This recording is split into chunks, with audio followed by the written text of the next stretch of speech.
کی بارگاہ میں ایک صحابی حاضر آئے اور عرض کرتے ہیں یا رسول اللہ میرا اونٹ دیوانہ ہو گیا ہے، سرکار میں جب اس کے قریب جاتا ہوں تو کاٹنے دوڑتا ہے۔ آقا تشریف لے گئے صحابی کے باغ میں جہاں پر وہ اونٹ تھا۔ صحابی نے عرض کیا یا رسول اللہ اونٹ کے قریب نہ جائیں، ایسا نہ ہو کہ اونٹ آپ کو تکلیف دے دے۔ آقا فرماتے ہیں گھبرانے کی ضرورت نہیں ہے۔ جب اونٹ کے قریب گئے تو سرکار اونٹ کے قریب بڑھا اور قریب بڑھنے کے بعد آقا کے قدم مبارک پر اپنے منہ کو رکھ دیا اور رکھنے کے بعد بلبلانے لگا اور عرض کرنے لگا یا رسول اللہ یہ میرا مالک ہے، یہ میرا مالک مجھ سے کام زیادہ لیتا ہے اور مجھے چارہ کم دیتا ہے، یا رسول اللہ میرا جسم کمزور ہو گیا۔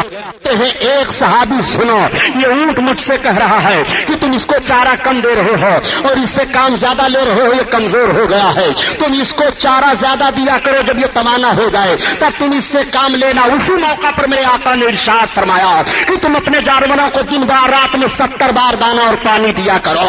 جس نبی نے جانوروں پر اتنا رحم فرمایا ہو اس نبی کا رحم و کرم ہوگا۔ وہ نبی سارے عالم کے لیے رحمت بن کر کے تشریف لائے ہیں، وہ رحمت للعالمین ہے۔ جانوروں پر کس طرح رحمت ہو رہی ہے، میرے سرکار نے جانوروں پر کس طرح کرم فرمایا ہے۔ میرے آقا تشریف فرما ہے، تب تک پرندے حاضر ہو جاتے ہیں اور عرض کرتے ہیں یا رسول اللہ یہ آپ کی امت کے چھوٹے چھوٹے بچے ہمارے گھونسلوں کو اجاڑ دیا کرتے ہیں، یا رسول اللہ ہم پرندے تنکوں کو چک چک کر کے لاتے ہیں اور گھونسلے بناتے ہیں، سرکار اپنے ان امت کے بچوں کو آپ منع فرما دیں۔ آقا نے ارشاد فرمایا اے صحابیوں تم اپنے بچوں کو روک دو، کوئی بچہ کسی پرندے کے گھونسلے کو نہ اجاڑے۔ جس رسول نے پرندوں کے گھونسلے تک کی حفاظت کی ہے، اس نبی کے امتیوں کے مکان جلائے جا رہے ہیں، اس نبی کے امتیوں کی دکان جلائی جا رہی ہیں، اس نبی کے امتیوں کی عبادت گاہیں پھونکی جا رہی ہیں۔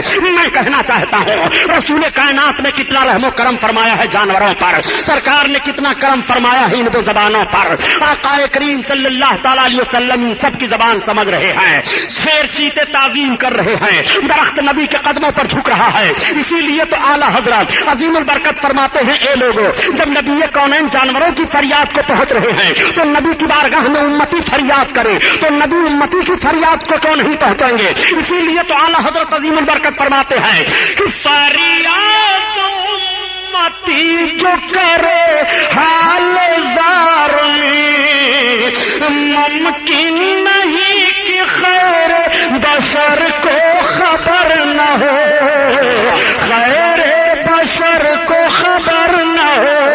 ہاں یہی کرتی ہے چڑیا فریاد، ہاں یہی چاہتی ہے داد میرے مولا کی ہے، بس یہی شان عظیم جانور بھی کریں جن کی تعظیم سنگ کرتے ہیں ادابوں سے تسلیم، پیڑ سجدے میں گرا کرتے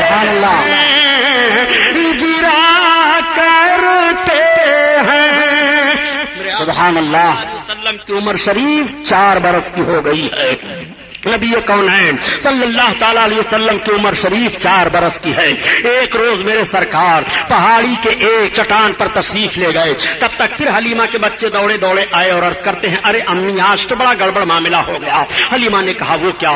کہا چلو دیکھو بھائی محمد کو کسی نے شہید کر دیا۔ اتنا سننا تھا کہ حضرت حلیمہ بے قرار ہو گئی اور بے قراری کے عالم میں حضرت حلیمہ بھاگتی چلی جا رہی ہے۔ جب پہاڑی کے اوپر پہنچی تو دیکھا کہ میرے سرکار کھڑے ہو کر کے مسکرا رہے ہیں۔ حلیمہ نے پیشانی کا بوسہ لیا اور عرض کیا بیٹا کیا ہوا؟ آقا ارشاد فرماتے ہیں امی میں یہیں کھڑا تھا، 2 آنے والے آئے، انہوں نے مجھے زمین پر سلا دیا، میرے سینے کو شق کر دیا مگر خون کا ایک قطرہ نہیں نکلا، اور امی نہ تو مجھے کچھ درد ہوا، میرے سینے کے اندر سے انہوں نے کچھ نکالا اور کچھ رکھا جب سے مجھے بڑی تسلی حاصل ہے۔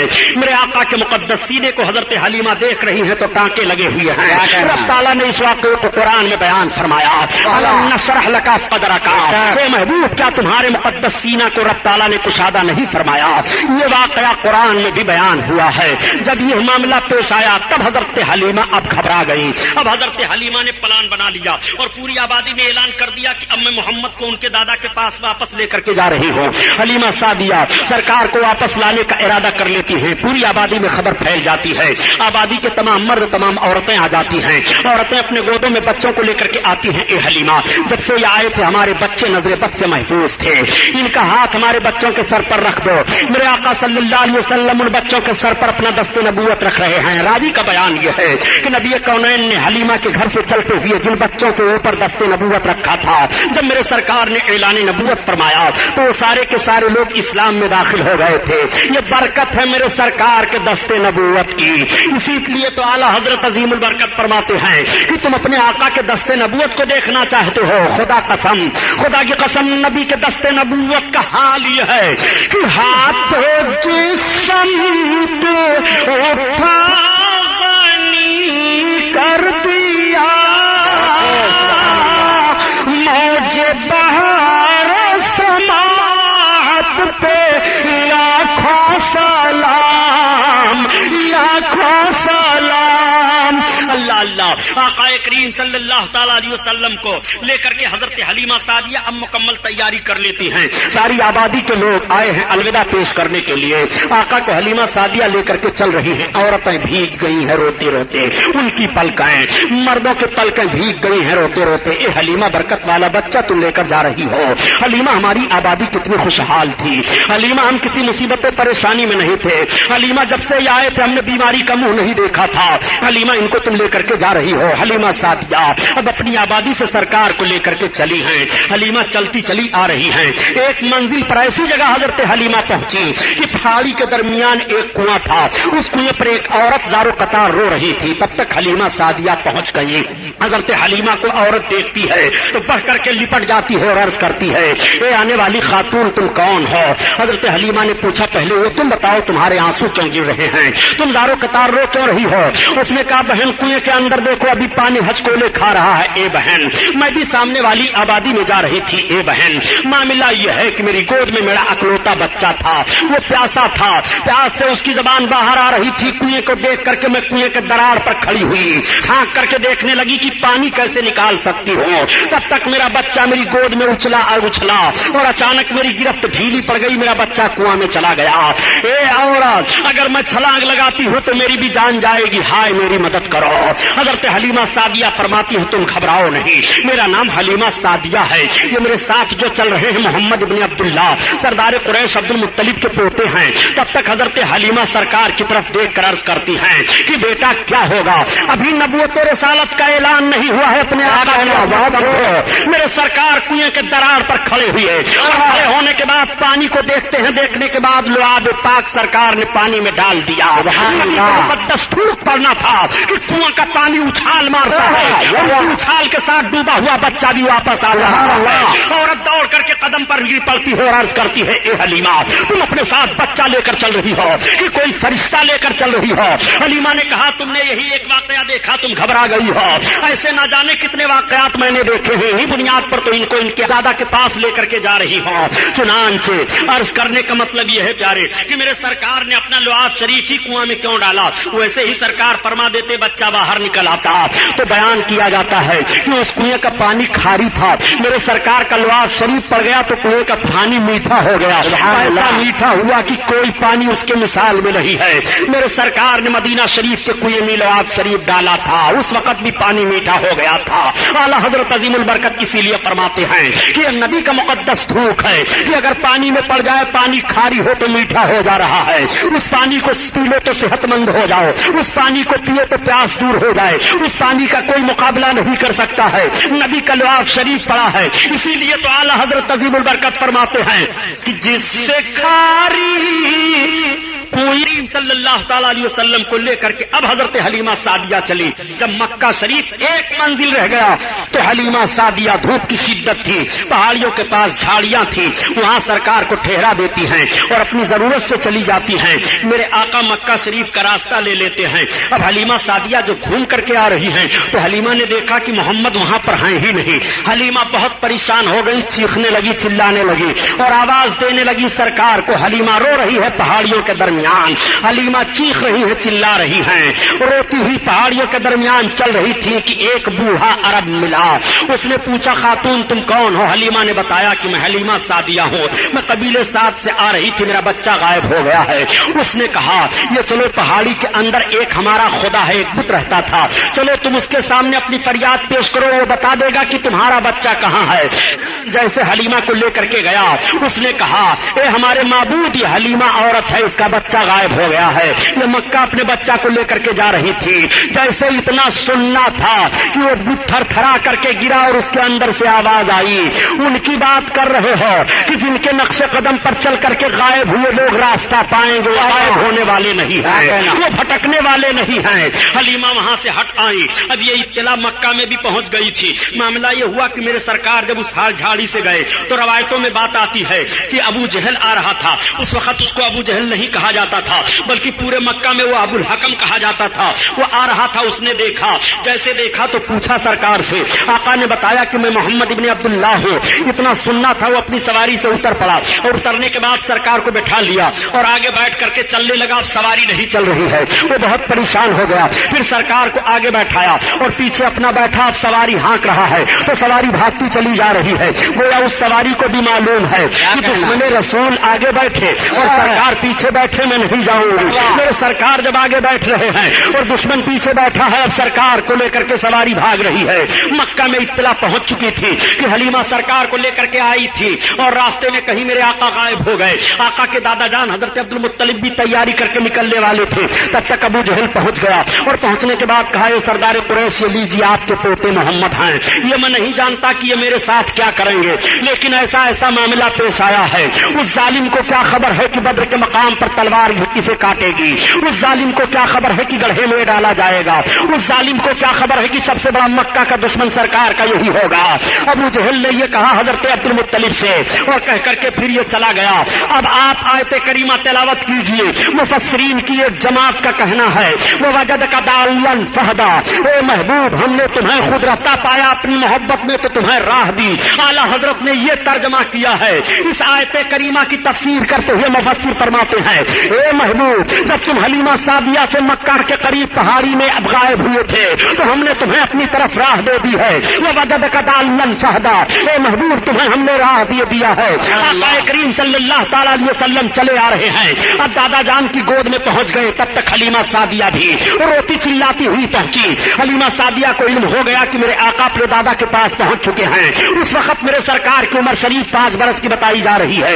आका करीम सल्लल्लाहु अलैहि वसल्लम के दादा जान ने हजरत हलीमा के पहुंचने पर हलीमा को तसल्ली दी और फरमाया कोई परेशानी की बात नहीं है। हजरत हलीमा को 1000 ऊंट और 50 रतल सोना आपके दादा जान ने सरकार के दूध पिलाने की खिदमत में दे दिया। इतना किसी औरत को इनाम नहीं मिला था जितना हलीमा सादिया को इनाम मिला है। वही हलीमा जो गुर्बत और अफलास की मारी हुई थी, मुफलिस कल्लास थी, मगर वही हलीमा अम्मालदार हो जा रही है। हलीमा 1000 ऊंट के मालिक हो गई और 1000 ऊंट की मालिका बनने के बाद 50 रतल सोना भी उन्हें मिल जाता है। हलीमा ये सारी रकम, सारी जायदाद लेकर के अपने घर वापस हो रही है। मेरे सरकार दादा जान के पास रह रहे हैं। आका करीम सल्लल्लाहु अलैहि वसल्लम की माँ सरकार को लेकर के कुछ दिन के बाद मदीना शरीफ की तरफ चल पड़ी और जब मकाम अबवा में सरकार की माँ पहुंची तो आका के वालदा की तबीयत खराब हो गई और वहीं पर सरकार की माँ का विसाल शरीफ हो गया।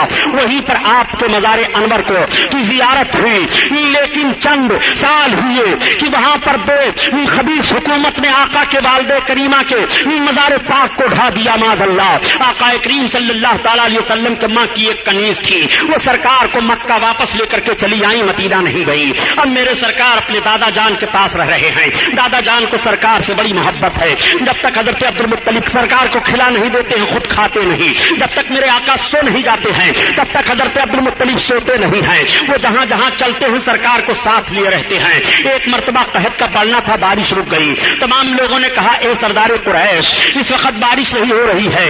आका करीम सल्लल्लाहु अलैहि वसल्लम को लेकर के आपके दादा जान खाने काबा में गए اور سرکار کے وسیلے سے دعا مانگتے ہیں، فوراً بادل چھا گیا، بارش ہونے لگی۔ آقا کریم صلی اللہ تعالیٰ علیہ وسلم سے اس قدر دادا جان کو محبت ہے، سارے عرب کے لوگ دیکھ رہے ہیں اور کہہ رہے ہیں کہ کسی دادا کو اپنے پوتے سے اتنی محبت نہیں ہے جتنی سردار قریش کو محمد ابن عبداللہ سے محبت ہو گئی ہے۔ 8 برس کا عرصہ گزرنے والا ہے، لیکن جب میرے سرکار کی عمر شریف 7 برس کی تھی تو مکہ میں ایک قبائلی جھگڑا ہو گیا تھا، یعنی مکہ شریف سے باہر جو آبادیاں تھیں اور مکہ میں جو آبادیاں تھیں ان سے جھگڑا ہو گیا۔ مکہ شریف کے باہر والے مکہ والوں پر حملہ آور ہو گئے۔ میرے آقا صلی اللہ علیہ وسلم کی 7 برس کی عمر شریف ہے، جب قبائلی اختلاف میں آقا کریم صلی اللہ علیہ وسلم کے ساتھ تمام لوگ نکلے، مکہ کے سربراہ اردہ لوگ سردار قریش کی معیت میں وطن کی حفاظت کے لیے، تو مورخ بیان کرتا ہے کہ وطن کی حفاظت کے لیے پہلا یہ موقع تھا 7 برس کی عمر میں، جب محمد صلی اللہ تعالیٰ علیہ وسلم نکل کر کے اپنی قوم کے ساتھ اور وطن کی حفاظت کا پیغام دے رہے تھے اور دشمنوں کو پیچھے ڈھکلنے کے لیے اعلان کر رہے تھے۔ میں عرض کرنا چاہتا ہوں، اے مسلمانوں، تم اس نبی کا کلمہ پڑھنے والے ہو جس نبی نے 7 برس کی عمر شریف میں وطن کی حفاظت کا پیغام دیا ہے اور وطن کی حفاظت کے لیے قوم کے ساتھ ساتھ آگے آگے رہے ہیں۔ میں عرض کرنا چاہتا ہوں، اس نبی کے امتی کبھی بھی وطن کے غدار نہیں ہو سکتے ہیں۔ ہم وطن کے وفادار ہیں، ہم نے اپنے وطن کو اپنے خون سے سینچا ہے، ہم نے اپنے وطن کی حفاظت اپنے خون سے کی ہے۔ ہم نے ہر جگہ پر یہی اعلان کیا تھا، جب کارگل اور پاکستان کا معاملہ چل رہا تھا تو یہ اعلان کیا تھا کہ اگر کارگل کے بدماشوں نے ہمارے ہند کی زمین کو زبردستی ایک بالشتی بر لے لی تو ہندوستان کا مسلمان اپنے سر پر کفن باندھ کر کے نکلے گا اور پاکستان کو 1 انچ بھی نہیں گھسنے دے گا، اس لیے کہ ہم اس رسول کے کلمہ پڑھنے والے ہیں۔ وطن کی حفاظت کا پیغام دیا ہے اور وطن کی حفاظت کرنا اور وطن سے محبت کرنا یہ بھی ہمارے لیے ضروری ہے، لازم ہے۔ محمد رسول اللہ صلی اللہ تعالیٰ علیہ وسلم کا یہ پیغام ہے، 7 برس کی عمر شریف میں وطن کی حفاظت کا پیغام نبی کونین صلی اللہ تعالیٰ علیہ وسلم نے دیا ہے۔ ہم اس رسول کے کلمہ پڑھنے والے ہیں۔ میرے سرکار کی عمر شریف 8 برس کی ہو جاتی ہے اور جب سرکار کی عمر شریف 8 برس کی ہوئی تو آپ کے دادا جان کے انتقال کا وقت ہو گیا۔ آپ کے دادا جان نے اپنے تمام بچوں کو بلایا، ابو لہب آ جا، حضرت عباس آ گئے، حضرت امیر حمزہ آ گئے، حضرت علی کے باپ ابو طالب آ گئے، یہ سب کے سب پہنچ گئے۔ حضرت عبد المطلب نے کہا دیکھو تم لوگوں کو معلوم ہے کہ میں کتنی محبت کرتا ہوں محمد سے۔ لوگوں نے کہا ہاں۔ کہا اب دیکھو میرے جانکنی کا وقت ہے، میں دنیا سے جانے والا ہوں، میں چند لمحے کے لیے اور دنیا میں ہوں، کون ہے جو اس میرے پوتے کی خدمت کرے گا؟ اتنے میں ابو لہب بول پڑا کہ میں ان کی خدمت کروں گا۔ حضرت عبد المطلب نے فرمایا نہیں میں تجھے نہیں دوں گا۔ تب تک حضرت حمزہ بول پڑے، آپ نے فرمایا نہیں ابھی تم چھوٹے ہو۔ تب تک حضرت عباس عرض کرنے لگے، آپ فرماتے ہیں نہیں تم کثیر العیال ہو۔ تب تک حضرت علی کے باپ ابو طالب بول پڑے اور کہنے لگے ابا ان کی خدمت میں کروں گا۔ حضرت عبد المطلب نے سرکار کے دست پاک کو لیا اور حضرت علی کے باپ ابو طالب کے ہاتھ میں دے دیا، کہا بیٹا ان کی خدمت کرتے رہنا، تمہیں معلوم ہے کہ مجھ کو ان سے کتنی محبت ہے۔ یہ کہتے ہوئے آپ کے دادا کی آنکھیں بند ہو گئی اور روح قبض سے انصری سے پرواز کر گئی۔ دادا جان کا انتقال ہو گیا۔ 8 برس کی عمر شریف سرکار کی ہے۔ میرے آقا کی نگاہیں نبوت بھیگ جاتی ہیں، آنسو گرنے لگتے ہیں، سرکار بہت رو رہے ہیں، آنسو بہ رہے ہیں۔ دادا کا جنازہ تیار ہوا، اس وقت نماز جنازہ فرض نہیں تھی، نہیں پڑھی جا رہی تھی، لے جا کر کے دادا کے جنازے کو دفن کر دیا گیا۔ ساتھ ساتھ میرے آقا بھی تشریف لے جا رہے ہیں اور اپنے ہاتھ سے سرکار اپنے دادا کے قبر انور پر مٹی ڈال رہے ہیں۔ یہ کیسا وقت رہا ہوگا جب میرے سرکار 8 برس کی عمر میں اپنے دادا جان کی قبر پر مٹی ڈال رہے ہوں گے۔ میرے سرکار کے نبوت والے ہاتھوں کو ملاحظہ فرمائیے۔ سرکار دو عالم صلی اللہ تعالی علیہ وسلم کی خدمت اب آپ کے چچا حضرت علی کے باپ ابو طالب کر رہے ہیں۔ ابو طالب کو بھی سرکار سے بڑی محبت ہے، ہر موڑ پر سرکار کا وہ ساتھ دے رہے ہیں، ہر قدم پر سرکار کا ساتھ دے رہے ہیں۔ جب تک سرکار نہیں کھانا تناول فرما لیتے تب تک حضرت علی کے باپ بھی نہیں کھاتے تھے، ہر لمحہ ہر سیکنڈ آپ کی خدمت کا لحاظ کیا کرتے تھے۔ میرے آقا صلی اللہ تعالی علیہ وسلم کی عمر شریف آگے بڑھتی چلی جا رہی ہے اور سرکار کی امانت و دیانت بھی مکہ والے دیکھ رہے ہیں۔ دیکھنے کے بعد تعجب کرنے لگتے ہیں، کہنے لگتے ہیں کہ اتنا شریف اور اتنا اچھا بچہ ہم لوگوں نے آج تک نہیں دیکھا۔ ان کے چلنے کا انداز بھی نرالا ہے، بات چیت کرنے کا بھی عجیب طریقہ ہے، ان کی طرح سے کوئی بات نہیں کرتا ہے اور ان کی طرح سے کوئی بولتا نہیں ہے۔ پورے مکہ والے اپنے اپنے بچوں کو کہا کرتے تھے کہ تم ایسے اٹھا بیٹھا کرو اور اپنے باپ دادا کے ساتھ پیش آیا کرو جیسے محمد ابن عبداللہ پیش آیا کرتے ہیں۔ اس طرح سے ان کی زبان پر جملے جاری जारी हुआ करते थे, उन्हें क्या खबर है कि कौम के सारे बच्चों को इन्हीं के नक्शे कदम पर चलने के बाद जिंदगी का तरीका मालूम होगा, पूरी कौम इन्हीं के नक्शे कदम पर चलेगी तो उनको जिंदगी का मेराज हासिल हो जाएगा, वो अपने मकसद जिंदगी को हासिल कर लेंगे। उन्हें नहीं मालूम है आक़ाए कौनैन सल्लल्लाहु तआला अलैहि वसल्लम की उम्र शरीफ आगे बढ़ती चली जा रही है। बताया जाता है कि मेरे सरकार की उम्र 12 बरस की हो गई तो एक रोज आपने चचा जान से फरमाया, ए चचा जान, आपके ऊपर अखराजात बहुत है, जिम्मेदारियां बहुत हैं, अगर आप इजाजत दें तो तिजारत करने के लिए मैं भी आपके साथ चलूं। हजरत अली के बाप अबू तालिब फरमाते हैं कि बेटा मैं आपको हुक्म नहीं दे सकता, लेकिन चलना चाहते हो तो ठीक है। चुनांचे तिजारत का सामान तैयार हुआ और सारे ताजिर तैयार हुए, मेरे आका भी तैयार हो गए। अब इस तिजारती काफिला के साथ मेरे सरकार जा रहे हैं। जब तिजारती काफिला वालों को पता चला कि मोहम्मद भी हमारे साथ चल रहे हैं तो पूरा काफिला बहुत खुश था कि आज बाबरकत बच्चा हम लोगों के साथ चल रहा है, आज इनके चलने से हमारी तिजारत में बरकत होगी। चुनांचे तिजारती काफिला रवादमा चला जा रहा है। जब शाम मुल्क के करीब तिजारती काफिला पहुंचा और एक जगह अपना पड़ाव डाला तो वहां एक गिरजा घर था। गिरजा घर के अंदर से एक राहिब निकला और निकलने के बाद उसने पूरे तिजारती काफिला वालों को देखा और देखने के बाद पूछा, ये बताओ इस तिजारती काफिला का सरदार कौन है? किसी ने अबू तालिब की तरफ इशारा कर दिया कि ये हैं। वो गिरजा घर का राहिब अबू तालिब के पास पहुंचता है और पूछता है, ये बताइए कि ये लड़का किसके साथ में है? हजरत अली के बाप अबू तालिब ने कहा, ये मेरे भतीजे मोहम्मद हैं। उस राहिब ने नीचे से ऊपर देखा और फिर ऊपर से नीचे देखा और कहा, ए सरदार कुरैश अबू तालिब, मैं आपसे अर्ज करता हूं कि आप इनको वापस लेकर के वापस हो जाइए, आप आगे न बढ़िए। इनके अंदर नबी आखिरुज़्ज़मा होने की तमाम निशानियां पाई जा रही हैं। यहूद इनको पहचान लेंगे तो तकलीफ हो जाने का अंदेशा है, इसलिए मेरा मशवरा यह है कि आप वापस ले जाइए। चुनांचे अबू तालिब हजरत अली के बाद वहीं पर अपने माल को औने पौने करके बेच देते हैं और सरकार को लेकर के वापस आ जा रहे हैं। आकाए करीम मक्का शरीफ में फिर तशरीफ ले आए। मेरे सरकार की मुकद्दस उम्र का हिस्सा 13वां बरस का लगा है, मगर मेरे सरकार ने 13 और 14 बरस के बीच में अमानत और सदाकत का वो माहौल मक्का में छोड़ दिया है कि सारे मक्का के लोग आपको अमीन कहना शुरू कर देते हैं और आपको साबित कहना शुरू कर देते हैं। दोस्तों, जिंदगी का दो ही रुख तो हसीन होता है, एक रुख का नाम अमानत है और दूसरे रुख का नाम सदाकत है। अगर नौजवान अमीन और सादिक बन जाए तो मुआशरे से बुराइयां खत्म हो सकती हैं। अगर नौजवान अमीन और सादिक बन जाए तो बरकतें ही बरकतें होंगी। अगर नौजवान अमीन और सादिक बन जाए तो माएं सताई नहीं जाएंगी। अगर नौजवान अमीन और सादिक बन जाए तो गुंडागर्दी का माहौल खत्म हो जाएगा। अगर नौजवान अमीन और सादिक बन जाए तो परेशानियां दूर हो जाएंगी। अगर नौजवान अमीन और सादिक बन जाए तो दुश्वारियों का सामना नहीं करना पड़ेगा।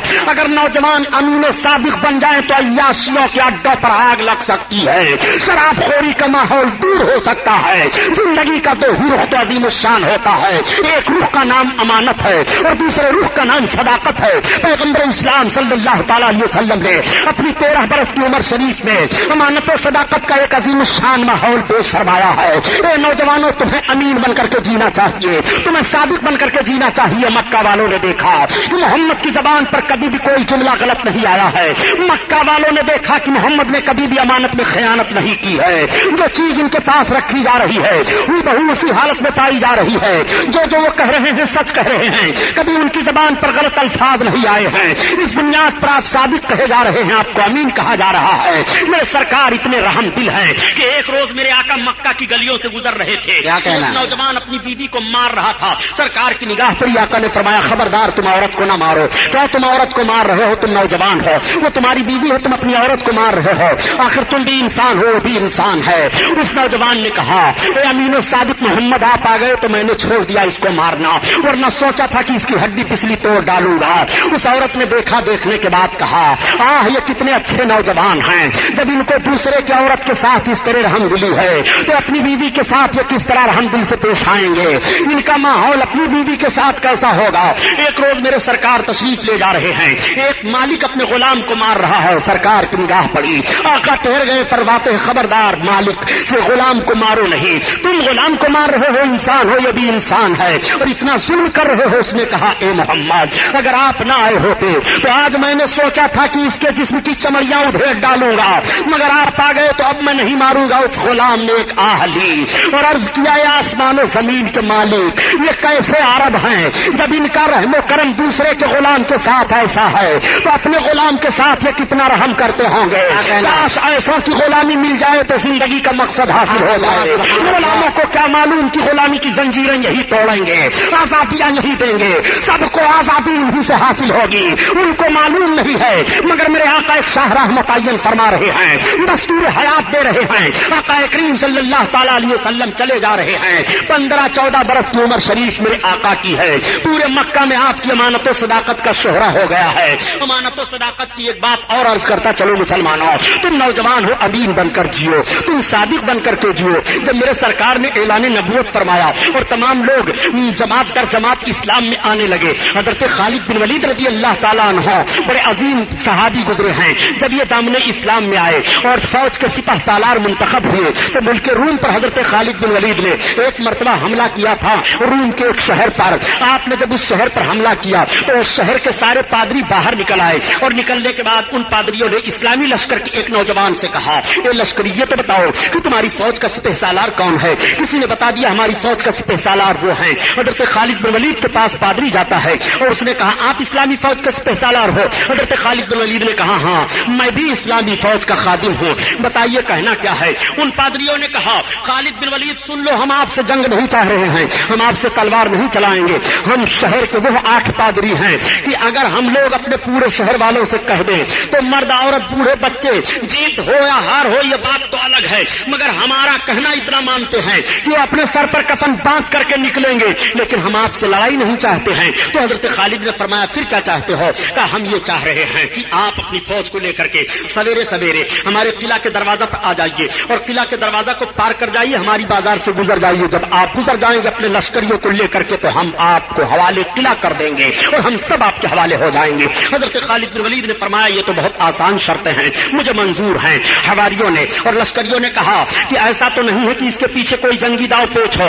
हजरत खालिद बिन वलीद फरमाते हैं, घबराओ नहीं, अल्लाह हमारे साथ है। जब सुबह का सफेदा फैला, हजरत खालिद बिन वलीद अपने घोड़े पर सवार हुए और अपने नौजवानों को हुक्म दिया, नौजवानों मेरे पीछे पीछे आओ। किला के पास गए, दरवाजा खुला हुआ है, अपने आप को दरवाजा में डाल देते हैं और हजरत खालिद बिन वलीद चले जा रहे हैं, पीछे आपके तमाम फौजी चले जा रहे हैं। जब आप बाजार में पहुंचे और दाहिनी और बाईं जानिब देखते हैं तो आपकी समझ में बात आ गई, आप अपनी सवारी से नीचे उतर गए और उतरने के बाद अपने जवानों की तरफ मुखातब होकर के इरशाद फरमाते हैं, मेरी कौम के बहादुरों, मैं समझ गया कि इन पादरियों ने ये शर्त क्यों लगाई थी। आज तुम्हारे तकद्दुस और तुम्हारी पाकीज़गी का इम्तिहान लिया जा रहा है। नौजवानों सुनो, इन्होंने अपने बाजार को दाहिनी और बाईं जानिब हसीन हसीन लड़कियों को ला करके सजा दिया है। इनका मकसद ये है कि जब नौजवान अरब गुजरेंगे इधर से और उनकी निगाहें उठेंगी तो उनके ज़हन फिक्र में एक ऐसा माहौल पैदा होगा, एक हैजानी कैफियत पैदा होगी कि उनका ज़हन अय्याशियों की तरफ भागेगा और उनके कदम में जलजला आ जाएगा, तलवारें उनके हाथों से छूट जाएंगी। मेरे कौम के बहादुरों, आज तुम्हें रिसालत माफ सल्लल्लाहु ताला अलैहि वसल्लम का किरदार पेश करना है। मेरे आका ने इरशाद फरमाया है कि जब चलो तो अपनी निगाहों को नीची करके नबी के फरमान पर अमल करो, कुरान के हुक्म पर अमल करो। अब तुम सबके सब अपनी निगाहों को नीची करके चलो, ना कोई दाहिनी तरफ देखे, न कोई बाईं